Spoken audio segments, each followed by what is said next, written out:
On a quelques gouttes quand même. Bon, au pire, je me déplace, c'est pas grave. Ah bah t'enregistres là, parfait. Voilà. Très bien. Bien, alors tu es où en France aujourd'hui? Alors moi, en fait, je suis pas très loin Si tu de... es en Attends, France. je change mes modes de... Hop. Oui, je suis en France, tout à fait. En fait, moi, j'habite à Dijon, donc pas très loin de chez toi, finalement. Tu dois peut-être y passer quand tu pars en Ah d'accord, vacances. tout à Donc fait. Dijon, le Jura, et puis Ça après, marche. t'as la Suisse, hein. Donc, Ouais. c'est pas très très loin. Alors, 2 heures de voiture. comme on enregistre pour ceux qui nous rejoignent, donc Alex, tu as cette particularité d'être mobile et d'être nomade. Voilà, tout à fait. Et comme peut-être on peut le voir dans l'image, tu vis dans un van, dans une fourgonnette, on dit ça en français. Ouais, un camion utilitaire. Community. Donc, pas d'hypothèque sur la maison, libre comme l'air pour aller où tu veux. Ouais, Et on va en exactement. discuter de ce mode de vie qui est original et qui, en plus, dans ton cas, tu as la particularité d'être sensible et je crois que tu vas nous raconter un peu l'origine Ouais, de ouais, ce mode de vie, pourquoi tu as cette idée. C'est que tu es conscient des problématiques dans lesquelles on va et donc, dans une certaine manière, tu es aussi un prépeur, un survivaliste, peu importe comment absolument, on l'appelle, mais tu es quelqu'un qui se absolument, prépare à des temps difficiles. absolument. Bon, À alors, 200%, raconte-nous un Pierrot. petit peu tout ça. Super. Ça m'intéresse. Yes, super. Déjà, je te remercie d'avoir répondu à mes messages parce que je suis abonné à ton compte Patreon. Donc, je te suis depuis probablement 1 an sur Patreon et ça fait probablement 10 ans maintenant que je te suis sur les différents réseaux sociaux. En fait, à la base, j'avais découvert VolWest quand j'étais en apprentissage d'infographiste, je me souviens. Et donc, c'était un personnage assez différent que je n'avais pas l'habitude de voir, on va dire, et qui m'avait tout de suite interpellé par ses messages et par son mode de vie. Je l'ai suivi et peu de temps après, en fait, c'est grâce grâce à sa découverte à lui que je t'ai rencontré également, en fait. Et tout de suite également, j'ai commencé à regarder tes vidéos sur YouTube et ça m'a tout de suite parlé. Et depuis ce moment-là, j'ai jamais cessé de vous suivre, toi comme Vol West. J'ai acheté vos bouquins, je vous regarde sur YouTube et puis moi, vous m'avez beaucoup apporté parce qu'en fait, si tu veux, à l'époque, les modèles que j'avais en tant qu'adulte, c'était des modèles qui étaient vraiment très ancrés système et qui, c'est soit où tu étais un marginal, où tu étais vraiment un punk caché dans la rue, où tu étais à fond système. Et en te découvrant toi, Evolway, c'était la première fois de ma vie que je rencontrais des hommes qui avaient un message sensé, qui avaient un message qui expliquait et décortiquait la matrice sans en être prisonnier entre guillemets. Et ça, c'était vraiment tout en étant beaucoup plus âgé que moi. Donc c'était presque un espoir et me dire bah c'est possible finalement. Et donc du coup, depuis ce jour-là, je vous ai jamais quitté. C'est bizarre de dire ça, mais c'est vrai, je vous suis et puis c'est très bien. Et tes vidéos, certaines vidéos de toi m'ont beaucoup aidé également dans des moments où c'est pas forcément facile de vivre. Je me souviens notamment d'une vidéo que tu avais fait sur la jeunesse. Tu devais être en vacances en France. Je me souviens dans un camping, tu avais fait une vidéo où tu parlais, tu transmettais un message à la jeunesse et c'est vrai que ça m'avait beaucoup aidé, beaucoup apporté. Donc voilà.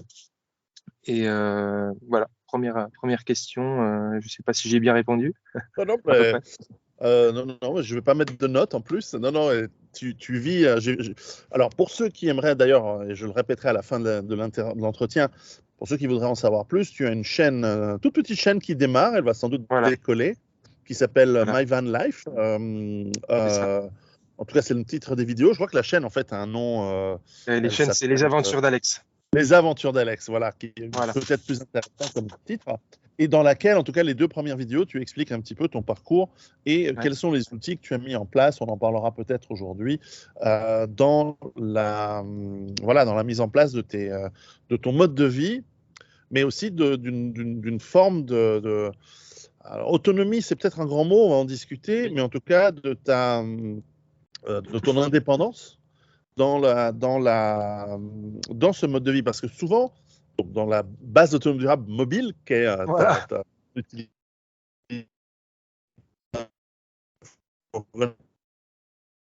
c'est Ah, on a que un les petit gens se lag. posent, c'est de faire tout ce dont on a envie.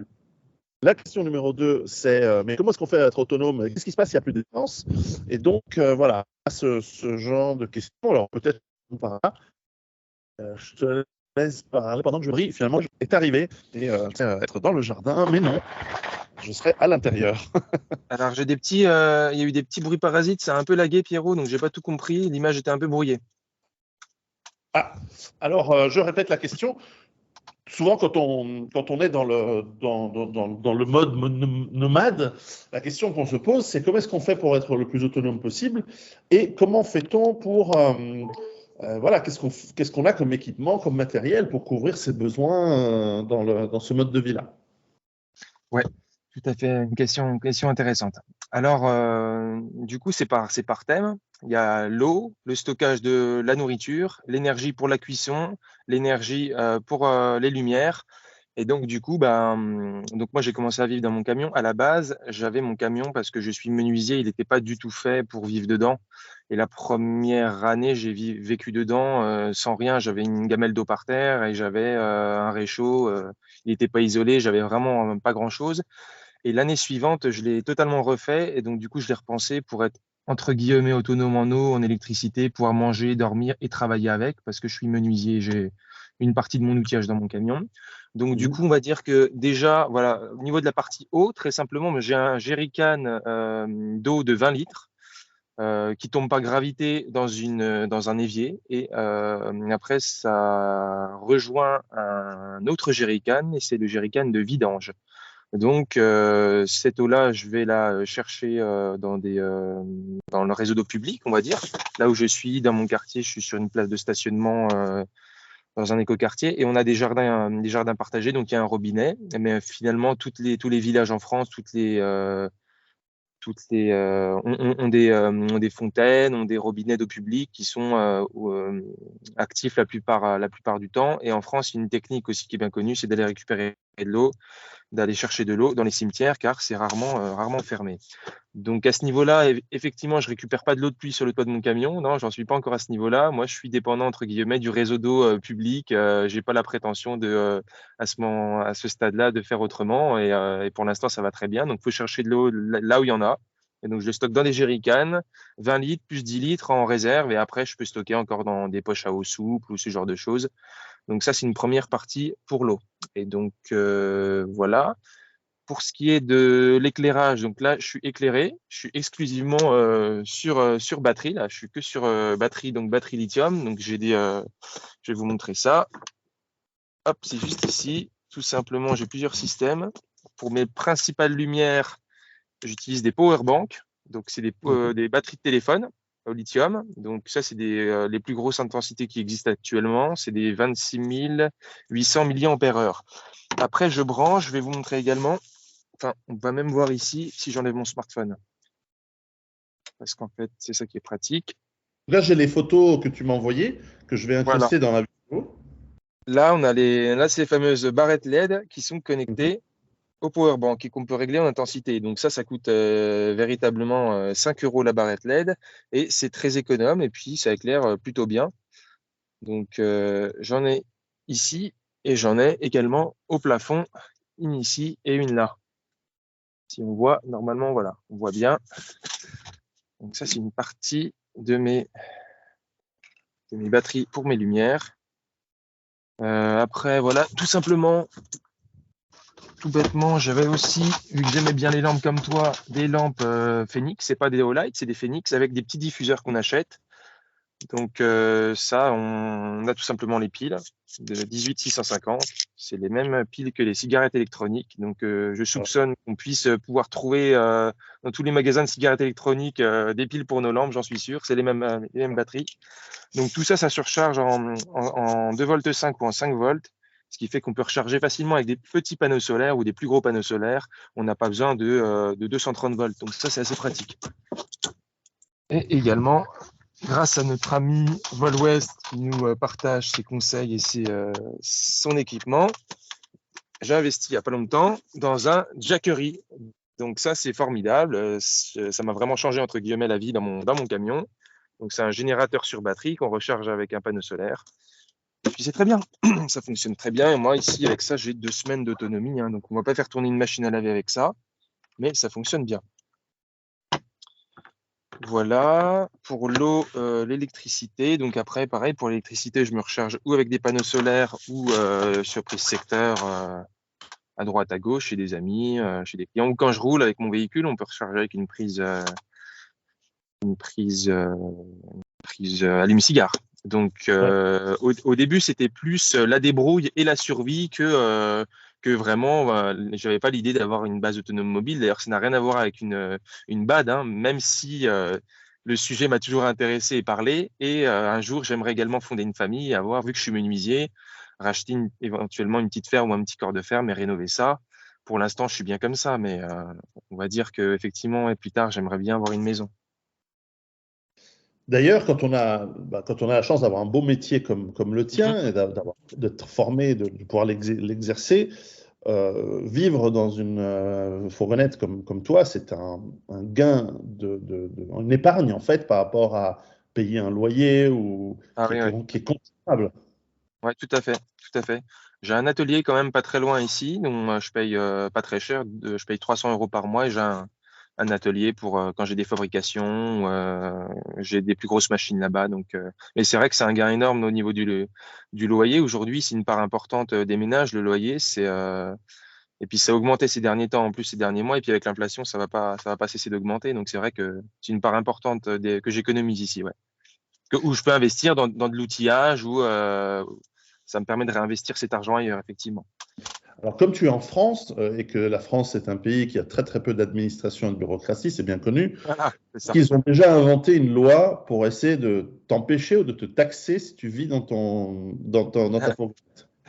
Super question. Non, non, pas du tout. C'est pas assez répandu pour poser souci. Et de toute façon, rien n'interdit en France de dormir dans son véhicule. Donc, pour l'instant, déjà, je pense qu'il y a très peu d'artisans qui font ça, à part une nuit en itinérance l'été ou deux, ça peut arriver, mais sinon, non, non, non, il n'y a pas de.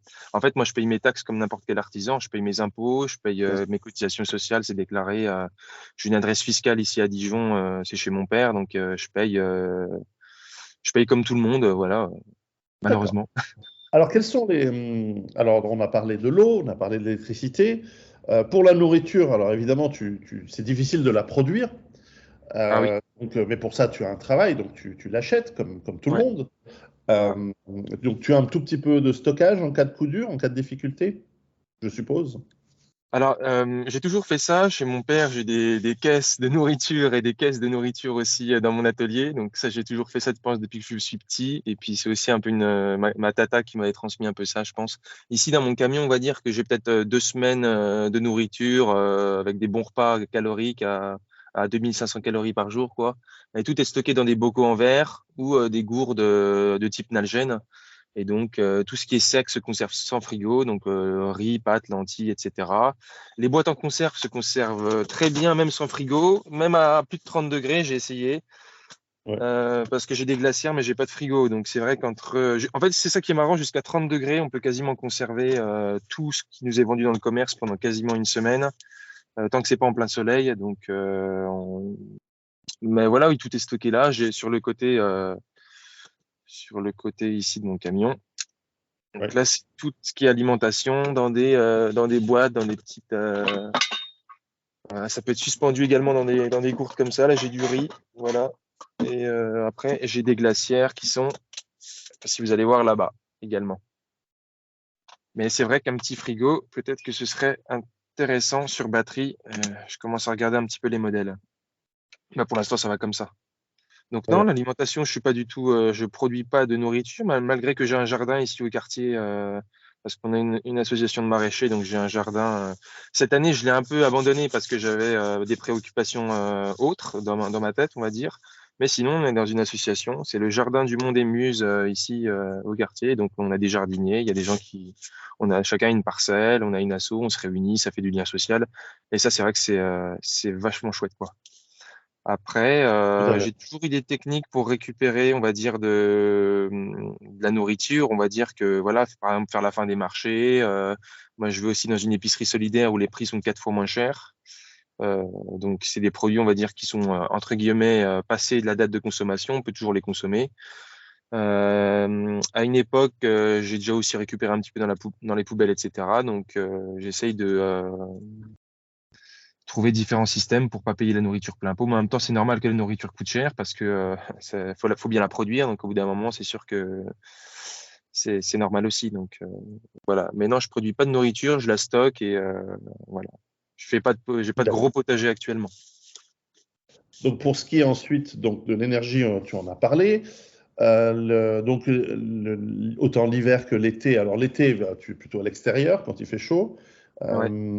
Et puis, parce que alors pour justement le couchage, tu t'es installé une sorte de lit, tu te débrouilles avec des matelas qui Euh, sont.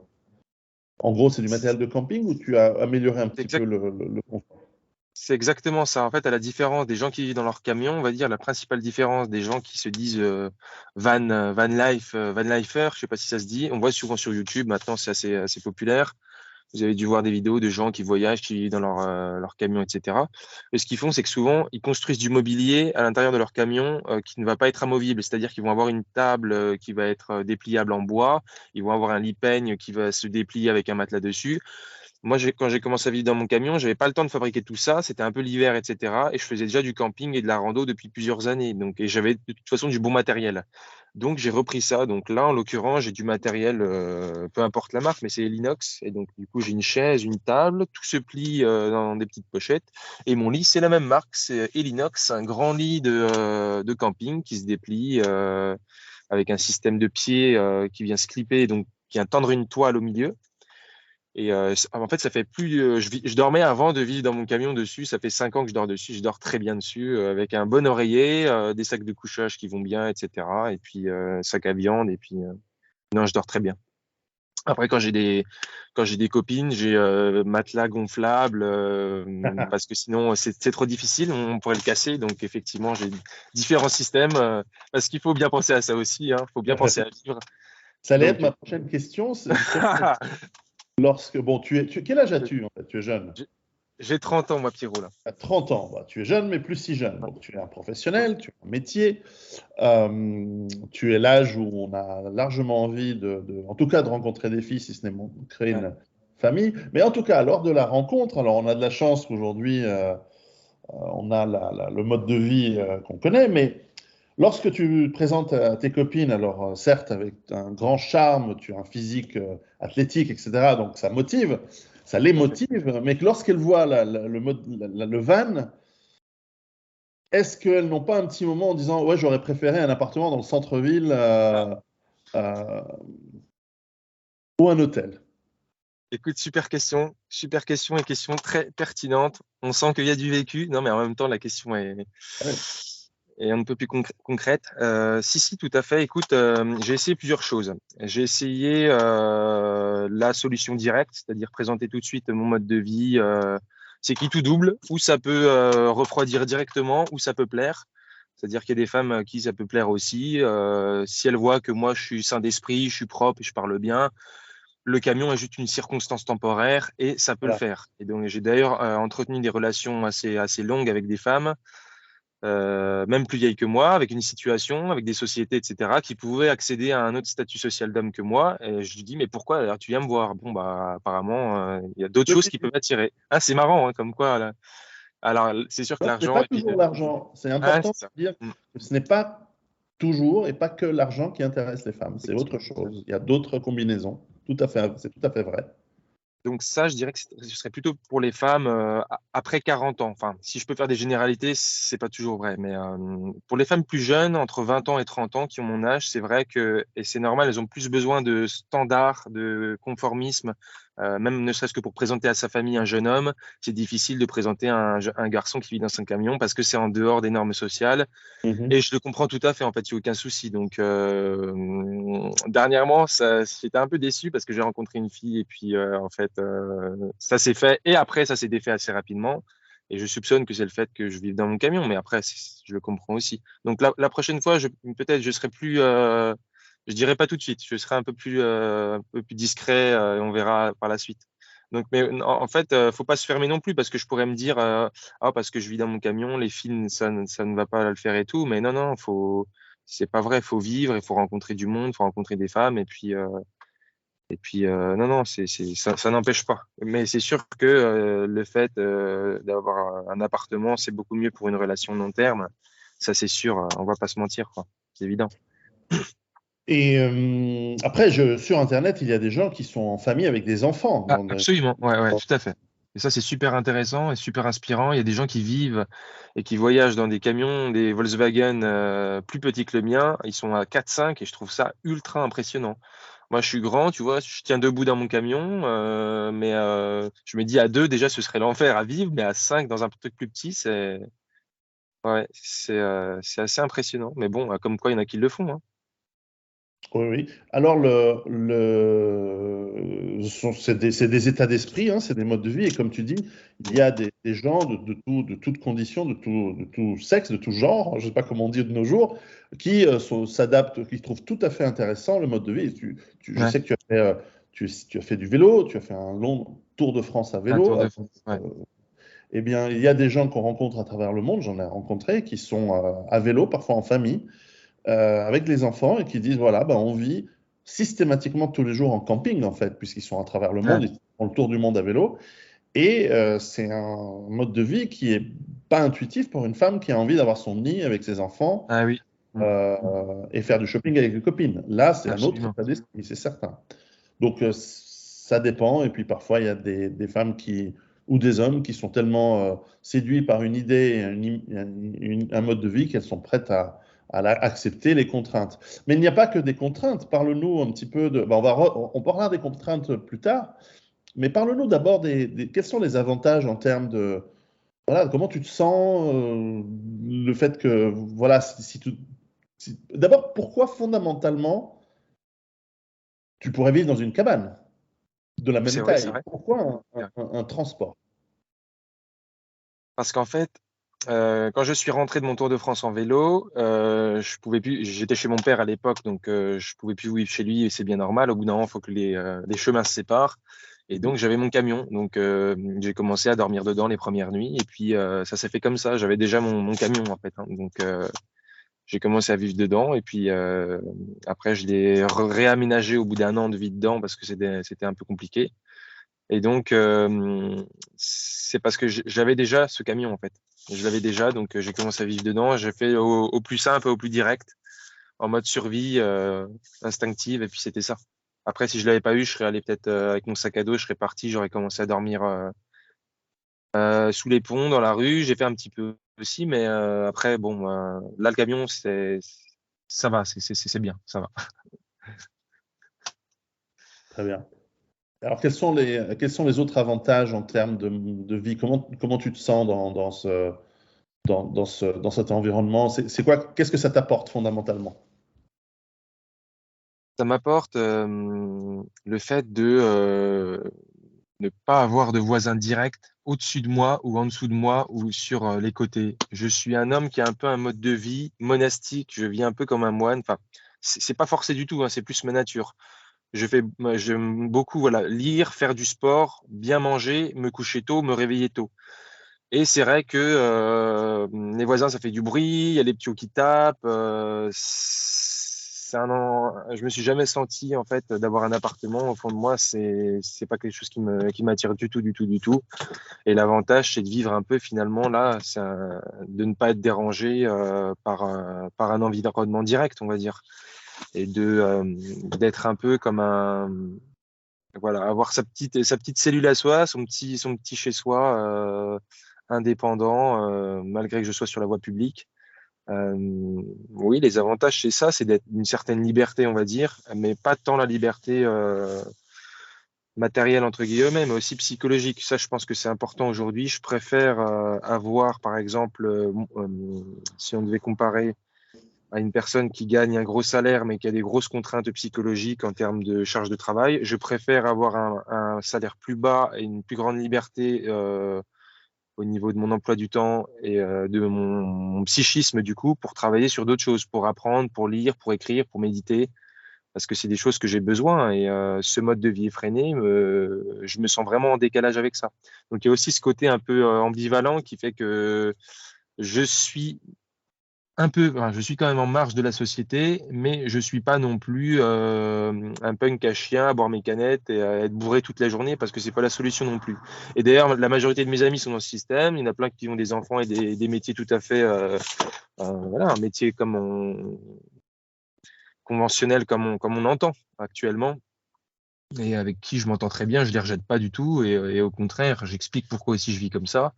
Et, euh, et pour l'instant, c'est OK pour moi comme ça. Il y a toujours un côté décalage entre la société que j'observe à l'extérieur et ma vie à moi que j'ai créée.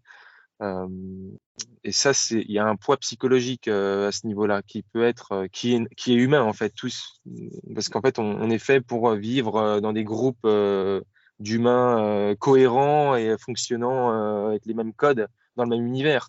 Et dès que c'est vrai que tu es un peu en décalage de ça, tu sens parfois une petite pression de l'extérieur et surtout une pression de l'intérieur. Donc ça aujourd'hui, j'en ai presque plus rien à foutre. Je veux pas. Je fais bien comme je l'entends à l'intérieur de moi. Je suis l'appel qui est à l'intérieur de moi et voilà, je fais ça. Donc oui, les avantages, c'est les avantages de effectivement ne pas avoir de salaire, de loyer à payer, d'avoir une certaine autonomie.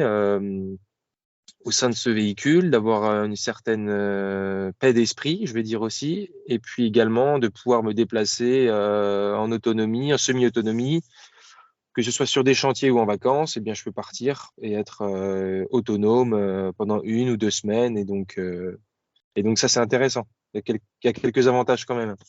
Après, je ne pense pas que la majorité des gens seraient prêts à vivre l'hiver dedans, parce que le chauffage ne suffit pas, donc il faut des habits en laine. Le côté aussi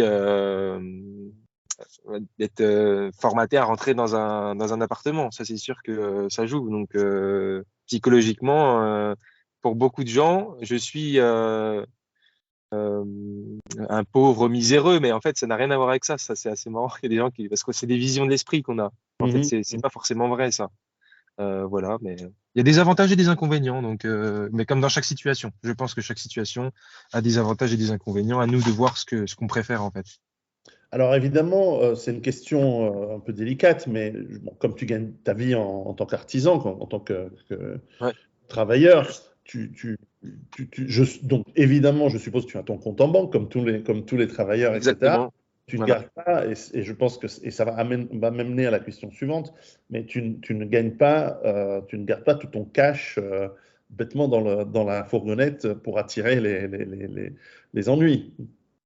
Non, j'en ai une partie également sur mon compte en banque, bien sûr, mais mes comptes en banque même plutôt. Mais j'en ai toujours eu une partie en liquide. Moi, ça a toujours été comme ça. J'ai toujours eu dans des endroits de l'argent liquide. J'ai toujours eu, C'est toujours eu. ça. Mais Alors, si tu veux je- le prendre, faut déjà rentrer dans le camion et là, ça va poser souci parce qu'il y a moi dedans. Donc ça c'est va, ça. Alors, ça va être compliqué. j'allais y venir. Alors, après, on peut rentrer dans une maison avec des gens dedans, hein. Oui. La question de sécurité s'est-elle déjà posée et as-tu Ah, déjà été confronté à des problèmes je sais pas, je sais pas, de gens qui essaient de te piquer déjà le camion ou de ce qu'il y a dedans et qui découvrent que tu es dedans, etc. Comment ça se passe? super question, grosse question, effectivement, ça c'est un gros point. La première année quand j'ai vécu dans mon camion, j'étais pas où je suis ici. Donc ici, je suis dans un écoquartier à Dijon. Donc je suis quasiment en ville, on va dire. Je suis dans un quartier un peu vert, c'est quand même tranquille, où il y a des arbres et de la verdure. La première année, je vivais sur le parking d'un lac. Et en fait, ce lac, il y avait des rencontres échangistes. Voilà, les gens venaient là pour se rencontrer. Au début, je le savais pas. Donc au début, on me faisait des appels de phare, on venait toquer dans mon camion. C'est ce qu'on me dit, je ne savais pas au début. Ouais. Et donc au début, j'avais des appels de phare, on venait toquer dans mon camion et je sortais avec la matraque et très vite j'ai compris le contexte que c'était un- un parking pour faire des rencontres. Donc là, j'ai pas vraiment eu de souci avec ces gens-là qui font ce qu'ils veulent, ils Bien sont sûr. pas méchants, il n'y a pas de souci, voilà, ok. Et puis donc là, on m'a quand même cambriolé 2 fois sur ce parking avec moi dedans. Donc on a essayé d'ouvrir un coup au tournevis de nuit et une autre fois, c'est des jeunes qui tournaient en camionnette de la cité à côté qui ont essayé de le forcer parce qu'en fait, il restait au même endroit assez régulièrement. Donc, vous pouvez croire qu'il était abandonné ou ce genre de choses. Moi, je C'est les ai ça. coursés avec la matraque et puis ils sont pas vraiment revenus, mais tant mieux pour eux parce que sinon, ça serait pas très bien passé. Il n'y a pas eu Mhm. trop de dégâts à part ça. Ils n'ont pas réussi à l'ouvrir, donc voilà. Et après, j'ai changé d'emplacement. Ici, je suis dans une zone où il y a beaucoup plus de maisons. En face de moi, là, il y a des maisons, il y a mes voisins, etc. Donc, non, il n'y a pas trop de soucis de cambriolage ici. D'ailleurs, je me fais pas trop de soucis pour ça parce que sinon, tu vis pas. Si tu te fais tout le temps du souci, ça sert à rien.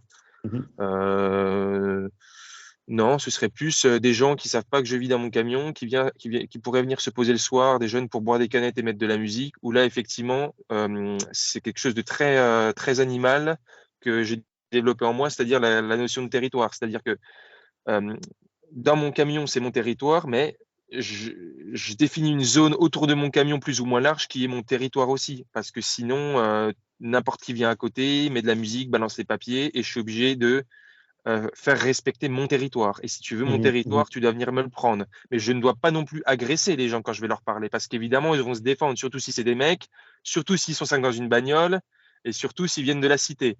Bon, alors ça m'est arrivé plusieurs fois, et donc du coup, ça s'est bien passé. Il y a un rapport de force, mais équilibré qui se met en place. Mhm. Et j'explique où je vis, je leur explique que ici c'est chez moi, qu'il faut pas trop venir près du camion, etc., qu'ils peuvent aller plus loin, et ça se passe bien, j'ai jamais eu de soucis.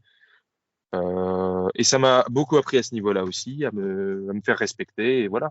Mais sinon, j'ai jamais eu de soucis plus que ça, honnêtement. Il y a beaucoup de gens qui me disent, oh, il va t'arriver ci, il va t'arriver ça, mais honnêtement, on n'est pas dans un pays en guerre, je suis pas en plein centre du 9-3, il y a pas trop de soucis, quoi. Non, non, c'est bon.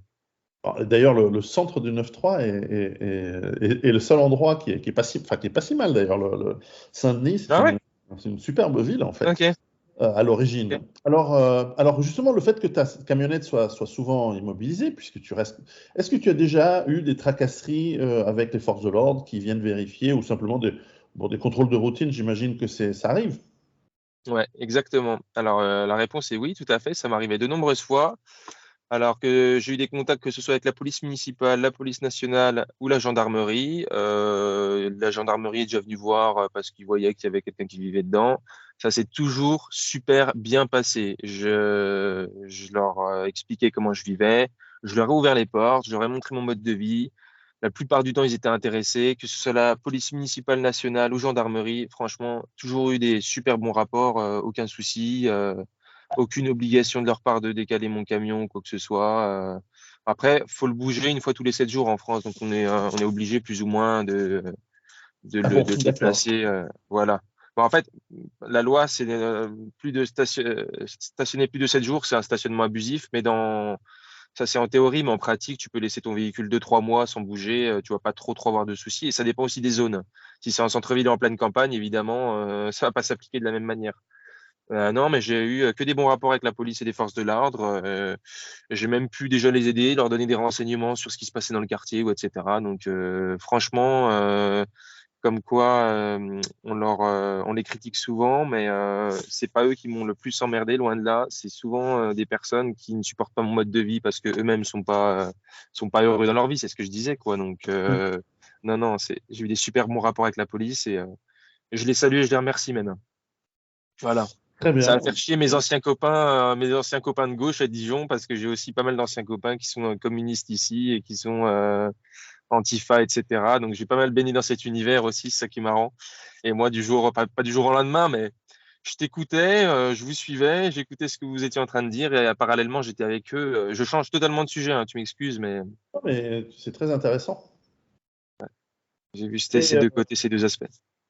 alors, évidemment, moi, en tant qu'anarchiste, j'ai toujours trouvé étrange cette hostilité de beaucoup de ces jeunes qui considèrent toute personne comme moi fasciste, alors que c'est exactement Ouais. l'inverse. Mais bon, peu importe. Par ailleurs, donc eux voient d'un bon œil ton mode de vie, je suppose. Tu parles de qui? De mes anciens amis? tous tes Ils amis sont, qui sont un peu punk, ouais, qui est antifa, Antifa, anarchiste. Antifa. Non, en fait, ce qui est assez marrant, c'est que ils détournent le sujet parce que finalement, eux se disaient anti-système, alors qu'en fait, celui qui était le plus anti-système, finalement, c'était le soi-disant facho, c'est-à-dire moi. Et donc ça, ils aimaient pas trop. Et pourquoi Je leur disais facho? non, mais bah parce que voilà, je suis pas pour accueillir tous les Ah, migrants, je suis pas pour voilà, comment est-ce que je pourrais dire ça?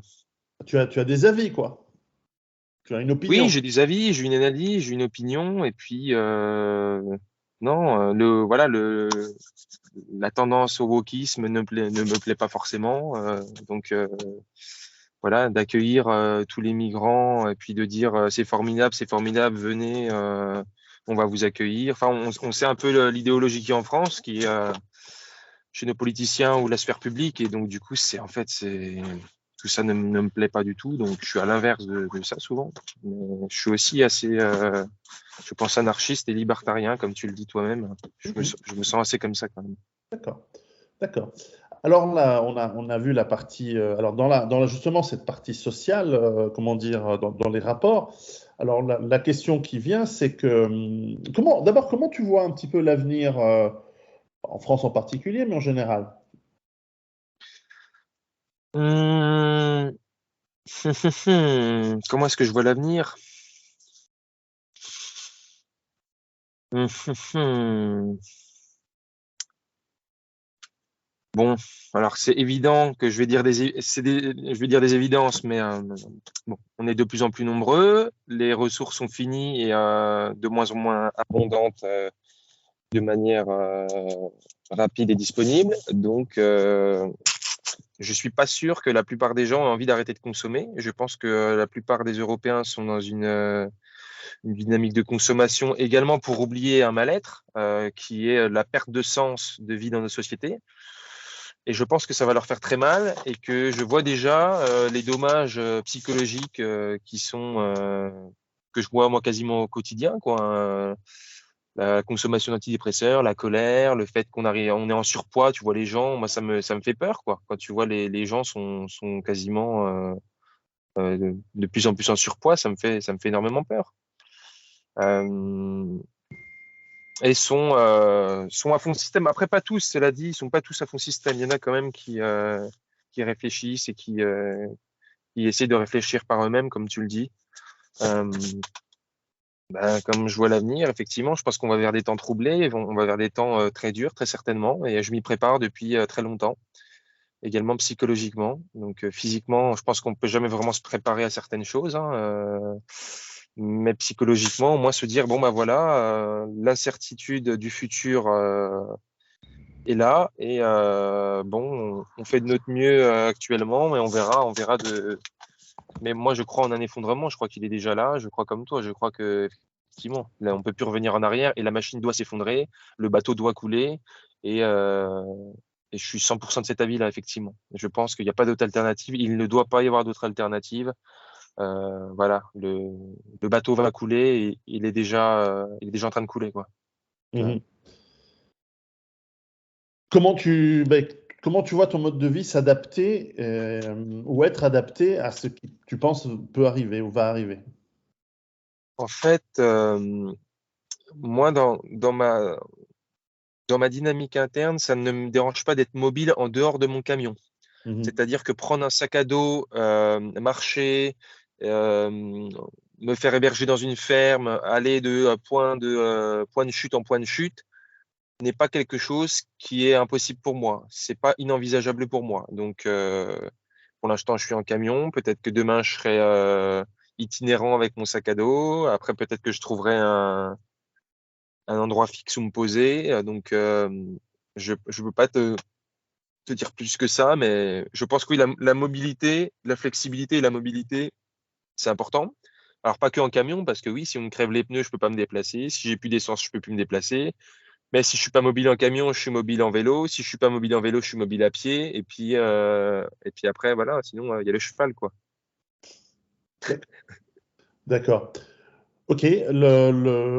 Après, le chaos n'a jamais, y compris dans les moments les plus terribles de l'humanité, n'a jamais été partout et à tout endroit. Donc forcément, euh, tu, euh, la mobilité a cet avantage, c'est de se déplacer là où croit-on, en tout cas espère-t-on, nous Ouais. allons avoir des cieux plus tranquilles parce que personne, à part des métiers très, très étranges, personne cherche l'affrontement, le chaos. Les gens préfèrent vivre Oui. dans des endroits plus stables. Ouais.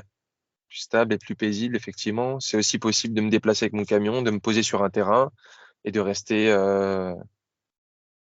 J'ai déjà fait d'ailleurs de vivre dans mon camion sur un terrain donc, qui appartenait à des gens. Ça, c'est possible aussi. Ou travailler chez eux, ou peu importe. Ouais, donc, ça, c'est aussi possible. D'accord. Très bien. Oui, oui, bah ça c'est tout à fait intéressant. L'aspect justement, alors, ceux que tu peux pas emmener avec toi, ce sont tes amis, éventuellement une partie de ta famille, etc. Alors tu es jeune, bien sûr, tu es dans la phase où on crée sa tribu en réalité. Alors ça c'est la question, c'est comment tu t'intègres dans une tribu qui, elle, ne bouge pas, qui ne va pas migrer facilement, etc. Est-ce que là, il n'y a pas quelque chose qui te taraude? Bah, actuellement, c'est pas le cas. Je suis pas intégré dans une tribu. J'ai du lien social avec les gens de mon entourage, avec des amis, avec des connaissances sur Dijon, Mhm. parce que je suis dans des assos, je vais dans pas mal d'événements, je connais pas mal de. Je peux dire que j'ai déjà des amis quand même assez proches. Euh, mais effectivement, j'ai pas de tribu et j'ai pas de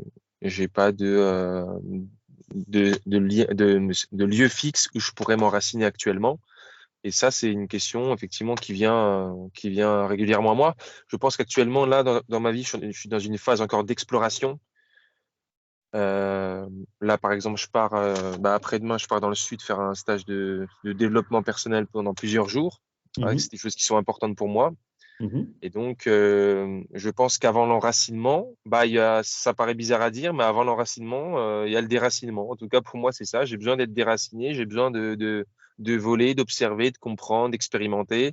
Et je pense que je ne suis pas encore prêt à m'enraciner dans un endroit et dans une BAD, mais je pense que ça viendra un jour et qu'il faut que je laisse cette phase justement d'exploration intacte, qu'elle puisse vraiment, euh, qu'elle puisse vraiment exister dans un premier temps.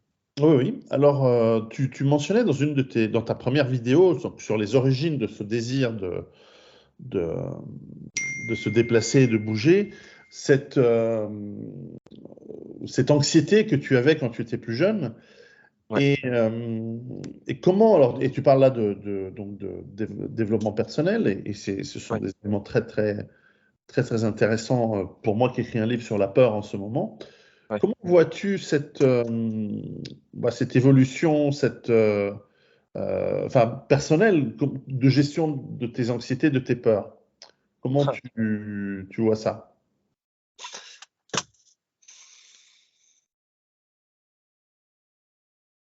Il y a une partie des anxiétés et des peurs qui sont uniquement de la production mentale, je pense, y Mhm, compris chez moi. Moi, j'ai un mental assez puissant, j'ai un QI assez élevé, et mhm. donc en fait, c'est très bien. D'ailleurs, j'avais lu un livre que tu avais recommandé, c'était La malédiction des hauts QI. Ça devait être Oui, toi qui l'avais recommandé, je pense. oui, J'avais oui. adoré ce livre, j'avais vraiment adoré ce livre. Et donc, en fait, c'est tout à fait vrai. Donc, un mental élevé permet de faire des choses formidables et de créer des choses formidables. Mais c'est à double tranchant parce que du coup, on spécule constamment sur l'avenir, on pense constamment à ce qui pourrait arriver de bien ou souvent de mal parce que c'est le but du cerveau pour qu'il puisse survivre. Et donc moi, ça m'est arrivé et ça m'arrive encore parfois de manière excessive. Et donc du coup, c'est pour ça que le fait d'avoir une hygiène de vie impeccable et de méditer me fait du bien, me dégage l'esprit et également avec une concentration mentale, me détacher de certaines angoisses sur lesquelles je n'ai pas prise de toute façon. Certaines Exact. peurs sur lesquelles de toute façon je n'ai pas prise. J'essaie vraiment de faire cet effort en fermant les yeux, en me concentrant de me détacher de cette angoisse à l'intérieur de mon corps et de vivre au jour le jour avec des micros-objectifs. C'est-à-dire que le matin, j'ai un objectif, le midi, j'ai un objectif, l'après-midi, j'ai un objectif, et j'y vais comme ça petit à petit. Et quoi qu'il arrive, je vais jusqu'au bout, je n'arrête pas.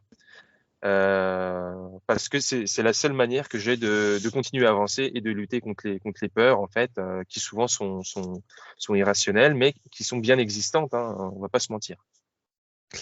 Dans la prise de conscience que tu décris tout à l'heure et qui est celle de la plupart de mon audience, effectivement, l'angoisse, l'anxiété sont un risque important, en plus des peurs, des angoisses, des anxiétés que tout un chacun peut avoir développées par les traumatismes de son enfance, de sa vie, etc. Et c'est vrai que l'approche que tu décris, qui est en fait une approche stoïque, Tout que à l'on fait. retrouve chez Marc Aurèle ou dans quelques écrits qui sont parvenus jusqu'à nous, et cette focalisation sur ce qu'on peut maîtriser, c'est-à-dire sa préparation ou des micro-objectifs qui sont maîtrisables, déjà nous permet d'occuper l'esprit par rapport à ceci, et non pas réfléchir à des choses qui ne sont pas sous notre Ouais. contrôle. Et bien sûr, les psychologues, les psys qui nous écoutent, s'il y en a, ils vont hurler en disant non, ce qu'il faut, c'est ressasser le passé, c'est comprendre la cause. Certes, mais ressasser le passé, ça peut être traumatisant, et comprendre la cause, c'est sans doute très très bien, mais de manière efficace, c'est de toute façon la solution qui compte. Et effectivement, ces micro-objectifs sont des choses et cette approche stoïque sont des choses dont je parlerai dans mon prochain livre. Et c'est intéressant que tu approches ça aussi de cette manière. C'est une manière qui fonctionne euh, chez énormément de gens et qui est Ouais. efficace.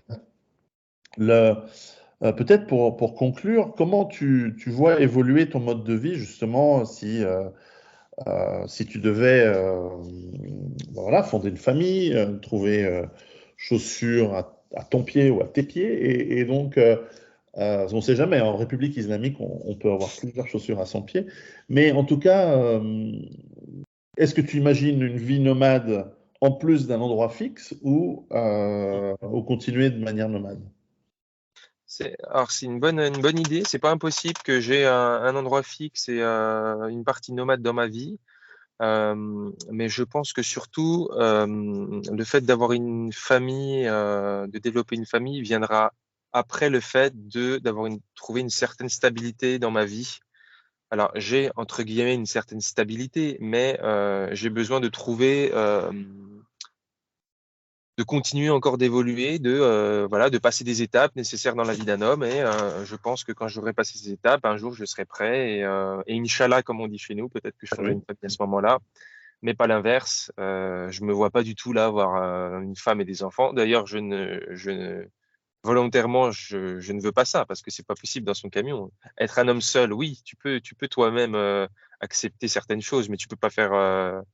Quand tu as une famille, c'est différent évidemment. Donc, on ne sait pas de quoi l'avenir est fait, mais voilà, c'est pas impossible que je continue à rester dans mon camion, à explorer d'autres endroits, à trouver des lieux où je pourrais peut-être me stabiliser, m'enraciner. Tout est possible. S'il y a vraiment quelque chose, tout est possible. J'ai la santé, j'ai pas de crédit, j'ai pas de dette, je suis pas malade, je suis en très bonne forme. Il y a pas de, pour moi, il y a pas vraiment de limite. Donc c'est aussi ça l'avantage finalement. Je peux aller explorer à l'autre bout du monde si j'en ai l'envie en fait, hein. Donc c'est très bien. D'accord. Les, euh, pour conclure, alors où est-ce qu'on peut retrouver tes, euh, tes- ton site? C'est c'est Voyager avec Alex, les Voilà, aventures ma d'Alex. chaîne, c'est les aventures d'Alex. Donc ma chaîne YouTube, c'est les aventures d'Alex. Pour l'instant, j'ai que ce canal de diffusion parce que j'ai fait que deux vidéos. Et donc, Très bien. peut-être qu'il y aura d'autres vidéos plus tard, mais pour l'instant, ces vidéos me tenaient à cœur d'expliquer pourquoi j'ai commencé à vivre dans mon camion, quelques idées philosophiques que je transmets. Et la deuxième vidéo, c'est plus sur le côté logistique. Pour l'instant, voilà, j'ai accouché de ça, entre guillemets. J'avais besoin de faire ça et c'est très bien. Et ça, c'est pour le côté van life. Après, j'ai ma micro-entreprise de menuiserie. C'est les Alexandre Menuiserie, donc sur Facebook ou Instagram, où je mets également mes chantiers et mes réalisations. Et pour l'instant, voilà, c'est juste ces deux canaux-là. Les Et c'est aventures d'Alex sur YouTube. très important que pour ceux qui nous écoutent et qui ont envie de faire travailler quelqu'un qui est dans un bon état d'esprit, bah, quitte à choisir, choisissez Alex qui, en tout cas, évaluez-le et choisissez-le si vous pouvez, parce que c'est important de faire travailler des gens qui réfléchissent un peu dans cette... Il n'y a pas de mouvance, hein, il n'y a pas de... Ouais. mais qui sont pour la bonne cause, quoi, qui sont dans la Voilà. bonne approche. Donc, Merci Pierrot. donc voilà. Écoute, je te remercie beaucoup. Si un jour, avec ton van et ton vélo, tu passes en Suisse, fais-le moi savoir. Tu seras le Avec bienvenu plaisir. dans mon parking. J'ai pas vraiment Avec de plaisir, parking, mais Pierrot. pas de place. Charles Avec Sana est plaisir. venu en camping-car. Tu peux venir en van. Ah, d'accord. Je suis Charles Sana, tiens, je regardais une vidéo, j'adore aussi. Il est très bien, cet homme-là. Oui, c'est très, en plus de quelqu'un de très gentil Oui, oui, oui. humainement. Donc ça, c'est important. Parfait, parfait. Ben, écoute, ça m'a fait très plaisir. Je mettrai évidemment les liens de ta chaîne en place. Je vais faire le montage avec les photos et Super. que tu m'as envoyées. Et puis, bien, j'espère qu'elle sera en ligne d'ici une semaine, un peu plus peut-être, on verra. Mais en tout cas, bon van à toi, bonne vie en van. Et Merci puis, Pierrot. ben, peut-être sur une route que l'on sillonnera dans les C'est ça, régions. c'est ça À très exactement. bientôt. Merci Pierrot, ton interview. À bientôt. Ciao, ciao. Salut.